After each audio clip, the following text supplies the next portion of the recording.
Good morning, viewers. You're watching Republic TV. My name is Priyanka Das, and welcome to today's segment of Quick Morning, where we delve into the latest news and updates from around the country and across the world to set the tone for your day. From tracking PM Modi's visit to Guyana for global diplomatic meets to the Bitcoin row amidst the Maharashtra election. Stay tuned as Republic TV brings you the ground realities of these developments. But that's not all. We'll also be bringing you the latest updates from the realms of business, sports and entertainment in our jam-packed lineup for this morning. So let's kickstart today's Mega News Day here on Republic, as always with the nation first this quick morning. Prime Minister Narendra Modi starts a two-day visit from today to Guyana, the energy-rich nation with strong historic cultural links with India through a large diaspora. He will co-chair the India CARICOM summit with 14 nations participating, underscoring India's role as the voice of the global south that supports the political and economic aspirations of those countries. The second India CARICOM summit will be co-chaired on Wednesday by Guyana's President Mohamed Irfan Ali and Grenada's Prime Minister Dixon Mitchell. PM Narendra Modi and the Prime Minister of Australia Anthony Albanese held the second India-Australia annual summit on the sidelines of the G20 summit in Rio de Janeiro on November 19, ahead of the 5th anniversary of the India-Australia Comprehensive Strategic Partnership in 2025. The Prime Minister has noted the significant progress made in strengthening bilateral ties across a range of important sectors, including climate change and renewable energy, trade and investment, defense and security, education, research skills, mobility, science and technology, regional and multilateral cooperation, community and cultural links, and people-to-people ties.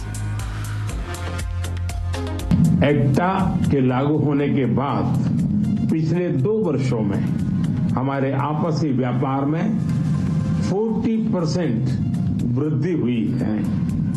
रक्षा क्षेत्र में joint exercise थी, young officers के बीच exchange और हमारे platforms के deployment को बढ़ावा मिला है। After G20 summit comes to an end, India's Sherpa to G20, Amitabh Kant, highlighted that the Prime Minister participated in the 11th G20 summit, which was held in Rio and was focused on the theme of creating a just world and a sustainable planet.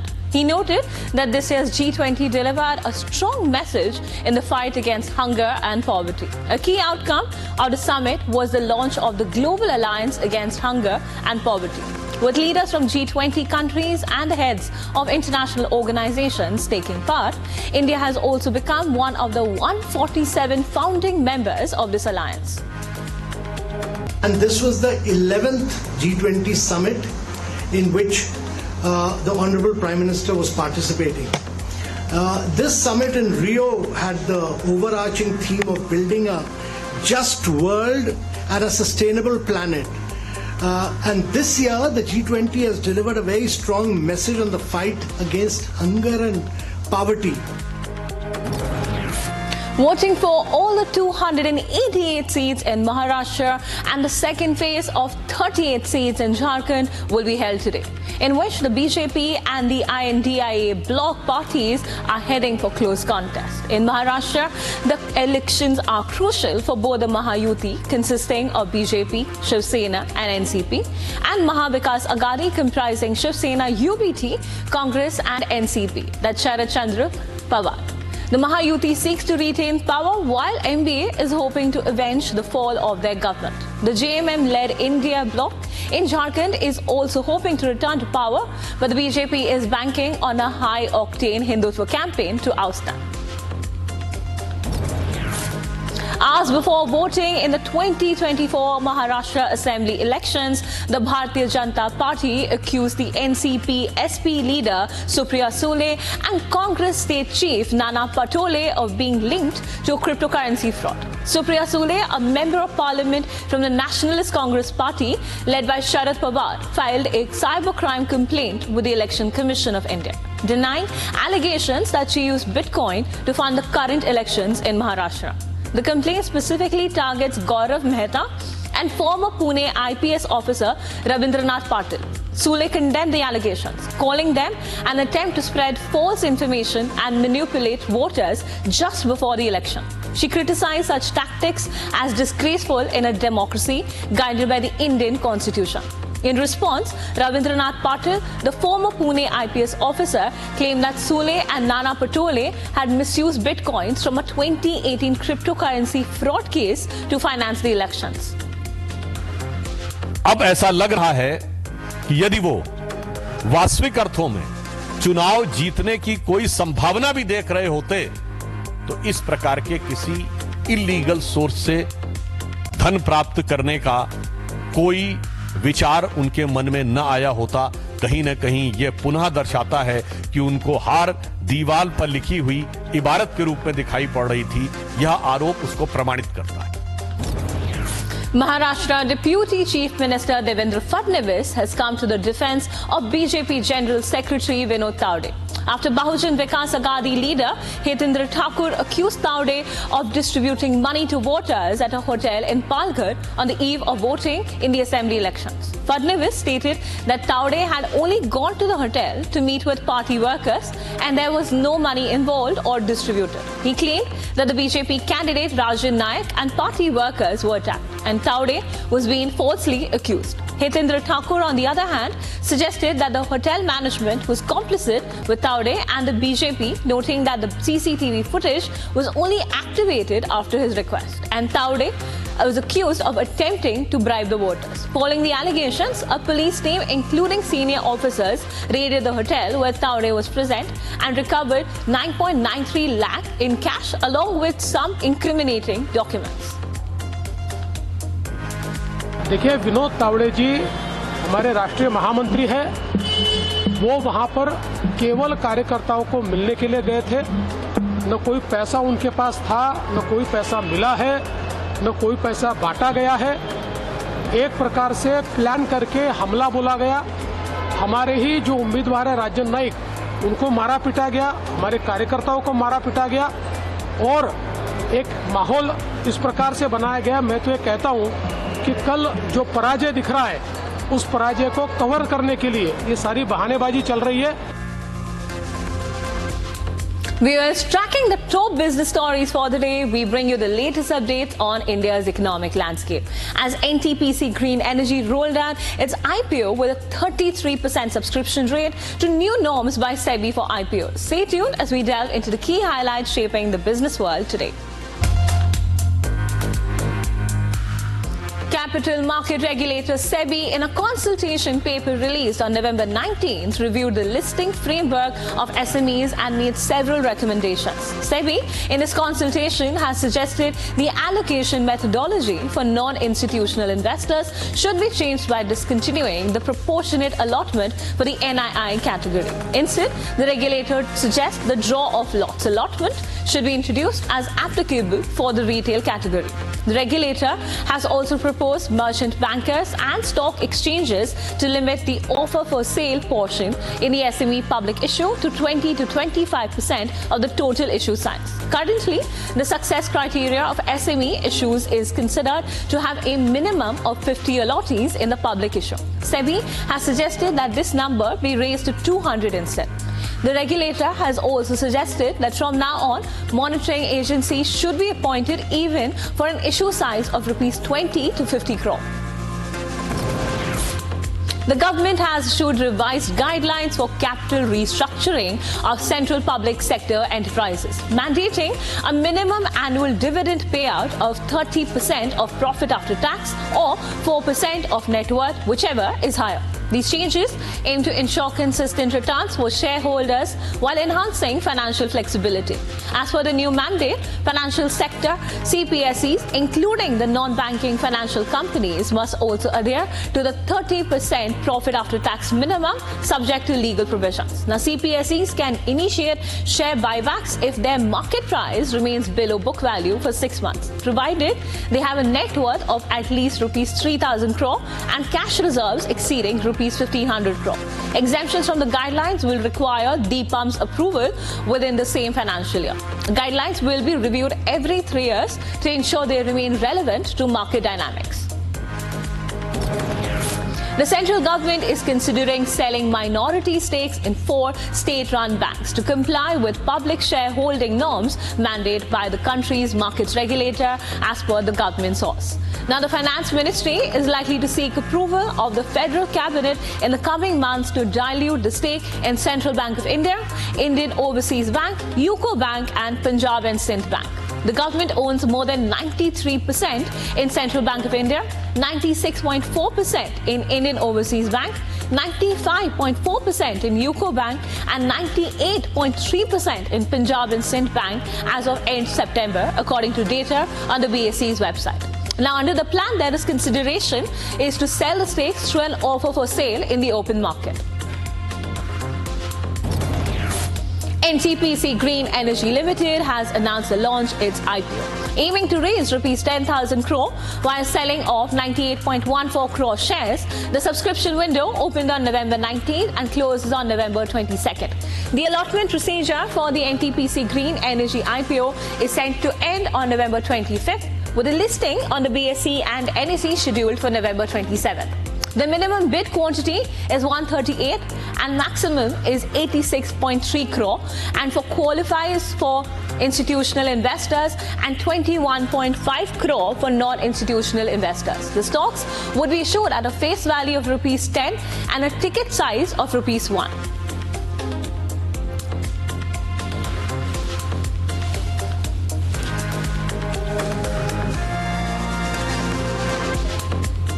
Moving on to our international segment, where we're tracking the ground pulse of some of the biggest global headlines. Today, we delve into the significant developments from around the world, from tensions in the Middle East to bilateral meetings shaping global politics. Stay tuned as we unravel the latest updates shaping the global landscape.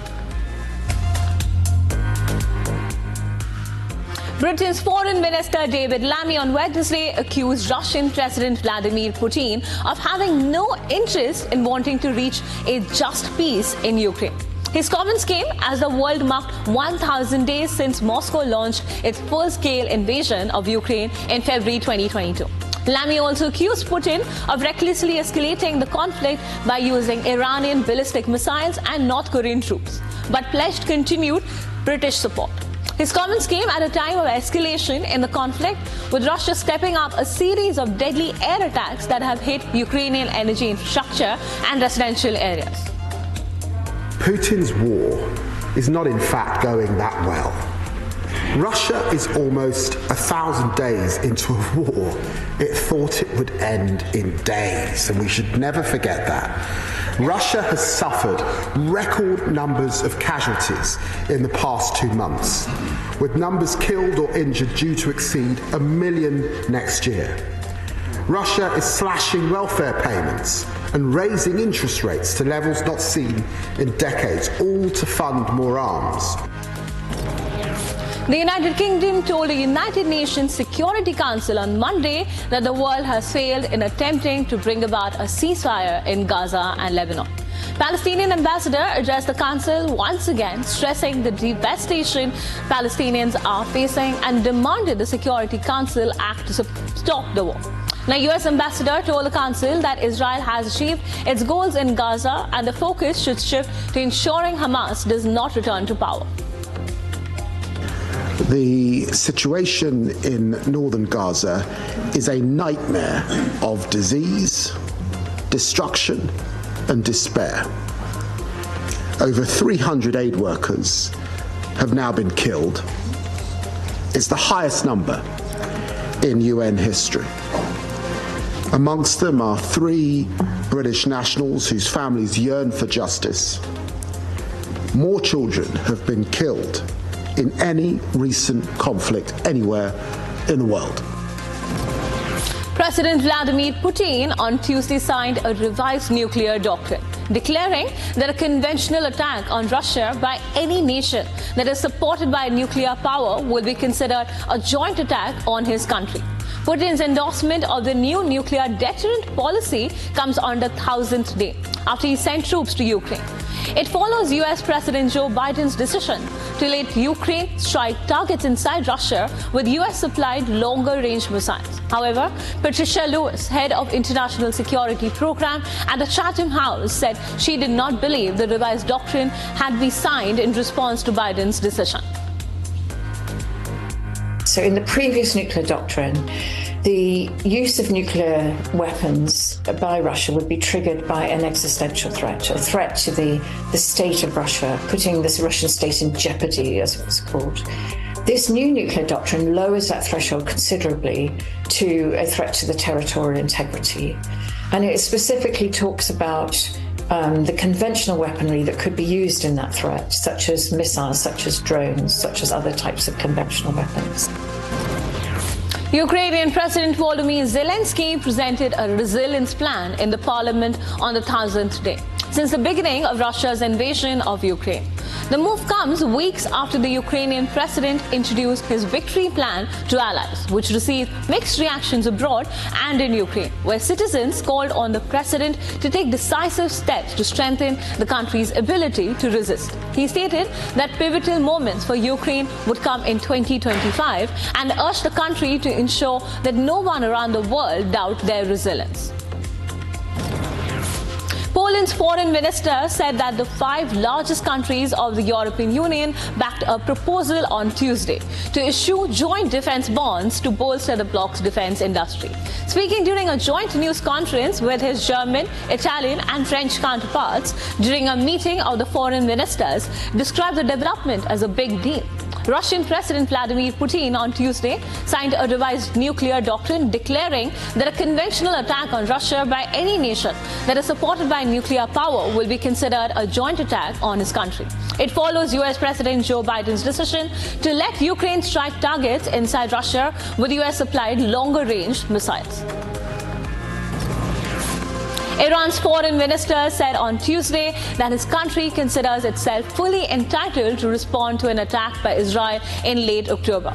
He made the comments in Tehran during a joint press conference with a visiting Syrian foreign minister. Leaders of the world's 20 major economies met on Tuesday for the second day of a summit in Rio de Janeiro. The G20 members issued a joint declaration Monday calling for a global pact to combat hunger, more aid to war-torn Gaza, and an end to hostilities in the Middle East and Ukraine. The joint statement was endorsed by group members on Monday, but fell short of complete unanimity.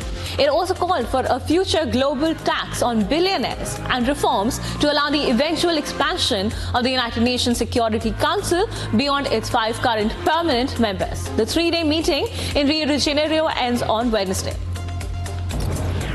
Germany's climate envoy urged China to push on with ambitious emissions reduction plans on Tuesday, saying climate cooperation between the two countries was more important than ever. Jennifer Morgan made the remarks at an event alongside her counterpart on Tuesday at a China Pavilion event at the COP29 Climate Summit in Baku. Liu said that China had made solar and wind energy equipment and technologies more affordable, which is helping developing countries with their green transition. Morgan said China's installed capacity of renewable energy was almost 10 times that of Germany, meaning Beijing had a crucial role in global response to climate change. Our engagements, Chinese and German climate engagement, is more important than ever. We need a strong partnership for guarding multilateralism. I think we share this very, very much, and making sure that the goals and the spirit of the Paris Agreement and all that comes with it not only stays alive but thrives. I don't think Paris is only alive, I think Paris is thriving. Israeli Prime Minister Benjamin Netanyahu and new Defense Minister Israel Katz met with troops at an undisclosed location in Gaza on Tuesday, where they announced financial rewards and a way out of the territory for Palestinians who helped release the remaining hostages. 45 people convicted of conspiracy to subvert the state power were sentenced to imprisonment ranging from 50 months to 10 years in Hong Kong on Tuesday. The High Court of the Hong Kong Special Administrative Region on Tuesday held a hearing at the West Kowloon Magistrates' Courts to deliver sentences for the case of conspiracy to subvert the state power in Hong Kong.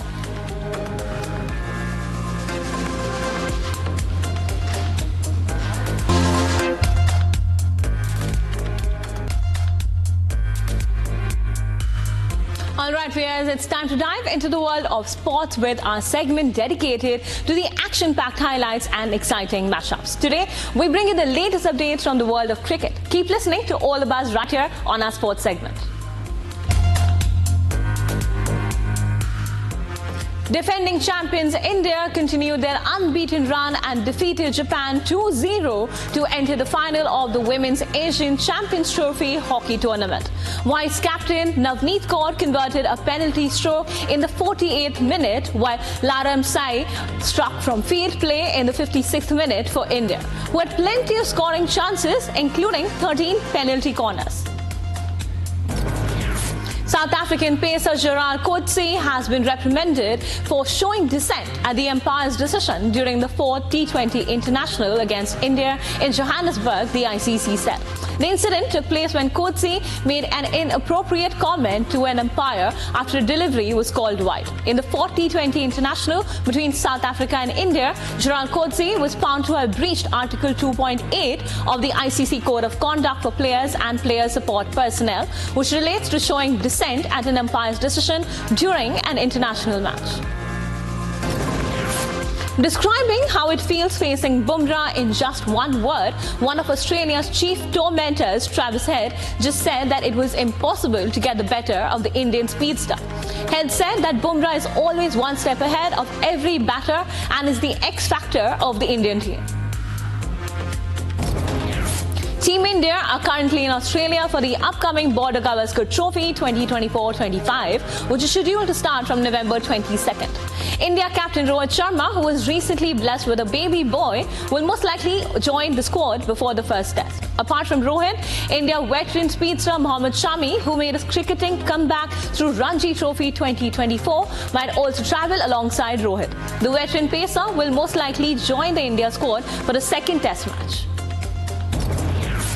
The Champions Trophy 2025, a premier 8-team tournament, is less than 3 months away. But there is still no clarity regarding the venue and the schedule. The fate of the competition hangs in the balance after the BCCI confirmed to the ICC that India will not be travelling across the border. Talks are underway and ICC is doing its best to convince the PCB to accept the hybrid model, which will see India play their matches at a neutral venue. Former head coach Ravi Shastri told Virat Kohli to get in the face of the Australian team and antagonize the opposition in a bid to change his batting fortunes in the upcoming Border Gavaskar Test Series, which begins on Friday at the Opus Stadium in Perth. Shastri admitted that Kohli has mellowed with age, but advised him to return the antagonist role which he relished during the early parts of his career, including the 2012-13 and the 2014-15 tour of Australia. Former Australia captain Michael Clarke said the Aussies are not silly to sledge Kohli on the field, as they know that's exactly what the great batter wants. Kohli has not been in the best of forms in the lead-up to the all-important India vs Australia 5-match Test Series, but Clarke pointed out Kohli's impeccable record in Australia to state that if the former India skipper gets the runs in the first Test in Perth, then it would be very difficult for the Australian bowlers to stop him for the rest of the series. Ahead of the Border Gavaskar Trophy opener in Perth, Marnus Labuschagne wasted no time in reminding Team India about their recent home Test Series loss against New Zealand. The right-handed number 3 batter for Australia said that India's recent series whitewash against the Kiwis might have caused a little bit damage to their confidence. However, he was also quick to say that no one is ruling Rohit Sharma and co out. Left-arm spinner Lasith Embulendina has recalled to the squad after more than 2 years as Sri Lanka announced the Dhananjay De Silva-led team for the 2-match Test Series against South Africa.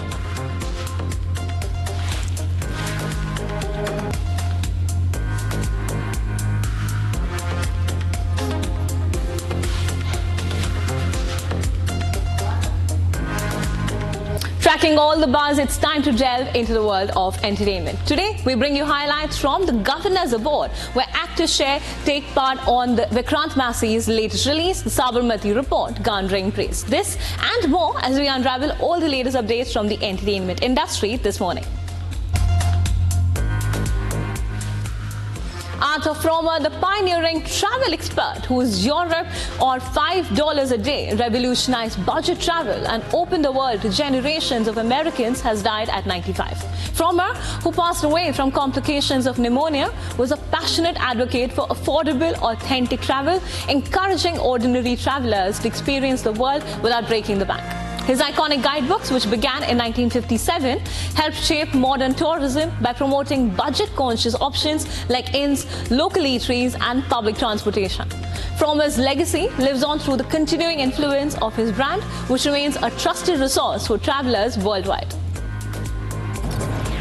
Celebrities weighed in on the role of art in today's polarized political landscape at the Governor's Awards in Los Angeles on Sunday. Actor Daniel Craig argued that art is inherently political, suggesting that it always reflects a stance on societal issues and offers viewers the opportunity to engage with those perspectives. His remarks came in the wake of the Turkish government's ban on his latest film, Queer. Meanwhile, actor Sebastian Stan spoke about the true freedom of speech in the context of his controversial new film, The Apprentice, in which he portrays a young Donald Trump. Stan criticized what he sees as a selective approach to freedom of expression, especially following attempts to stifle his film. Actors highlighted how political currents increasingly shape the art world and the importance of allowing art to be seen and discussed. Actor Vikrant Massey, who has been promoting his film, The Sabarmati Report, recently met with the Chief Minister of Uttar Pradesh, Yogi Adityanath, in his residence in Lucknow. Yogi Adityanath shared a picture with the actor on X on Tuesday. Vikrant also shared the same picture on his Instagram handle and expressed his gratitude to the UPCM for his kind words about the film. Earlier, Prime Minister Narendra Modi praised the Sabarmati Report, describing it as a significant film on the 2002 Godhra train coach burning incident.